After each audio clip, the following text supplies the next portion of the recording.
நாகை மாவட்ட காவல் கண்காணிப்பாளர் செல்வகுமார் உத்தரவின் பேரில் தடை செய்யப்பட்ட போதைப் பொருட்கள் விற்பனை மற்றும் கடத்தலை கட்டுப்படுத்தும் விதமாக நாகை மாவட்ட காவல்துறையினர் பல்வேறு கட்ட நடவடிக்கையில் ஈடுபட்டு வருகின்றனர். அதன் ஒரு பகுதியாக நாகப்பட்டினம் வெளிப்பாளையம் காவல் ஆய்வாளர் சுப்ரியா தலைமையிலான காவல்துறையினர் ஈசிஆர் சாலை செல்லூர் பகுதியில் வாகன சோதனையில் ஈடுபட்ட போது 4 சக்கர சொகுசு வாகனத்தை தடுத்து நிறுத்தி சோதனை செய்தனர்.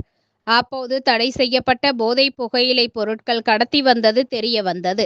அதிர்ச்சியடைந்த காவல்துறையினர் கடத்தலில் ஈடுபட்ட வெளிப்பாளையம் அரிய பத்திரப்பிள்ளை தெருவை சேர்ந்த ஸ்ரீகாந்தை கைது செய்து 98,000 மதிப்புள்ள 191 கிலோ தடை செய்யப்பட்ட போதை புகையிலை பொருட்கள் கடத்தலுக்கு பயன்படுத்தப்பட்ட 4 சக்கர சொகுசு வாகனத்தை பறிமுதல் செய்து வழக்கு பதிவு செய்து விசாரணை செய்த காவல்துறையினர் நீதிமன்றத்தில் ஆஜர்படுத்தினர்.